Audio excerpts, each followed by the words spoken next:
Our next part speaker is Yuki Toshiyuki of Japan. Yuki is a junior student in the Department of Global Business. Her speech title is The Future Created by Coexistence with AI.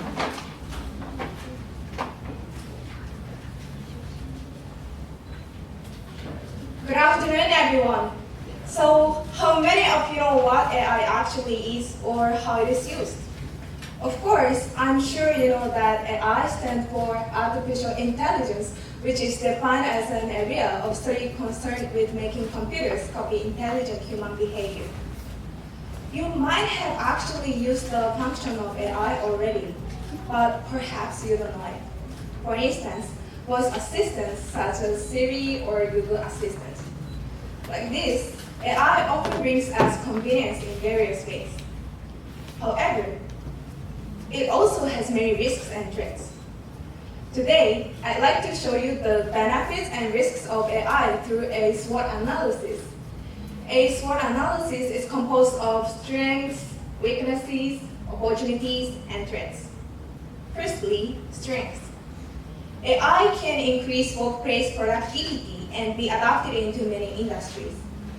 In fact, there is a hotel in Japan called Hana Hotel, where AI robots deal with customers with check-ins, check-outs, handling keys, and providing information about hotel. AI is applied to almost all the systems, such as front desk work, handling luggage, and cleaning. AI can also give us big help in terms of managing huge amounts of information, such as managing bank money or hotel customer lists, which cannot be supplemented only by us humans. Secondly, weaknesses.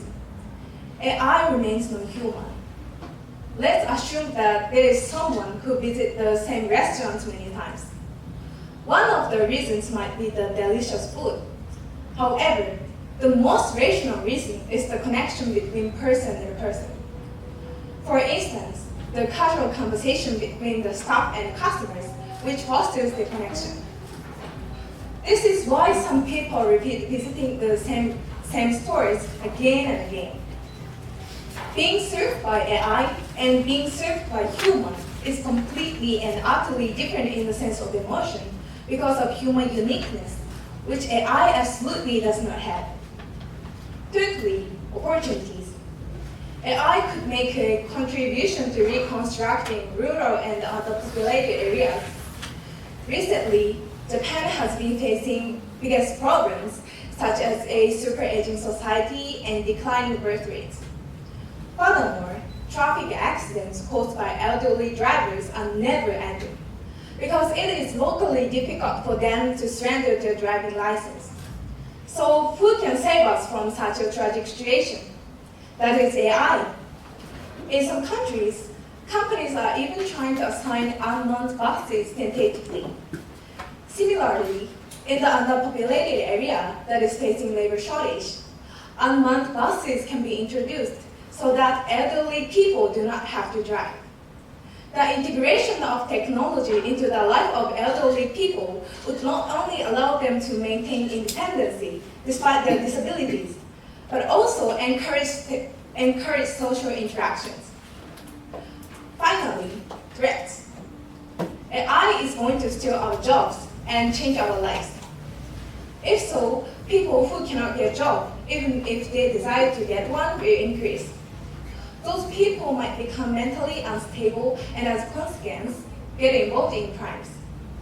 Moreover, it is said that children will take classes through the internet without going to school. It is a good option for those children who are disabled or who have problems going to school. However, children should be taught that interacting with friends is crucial as well. It will enable them to understand human behavior, build relationships, and have a bigger perspective. As all of you have gone through it, haven't you?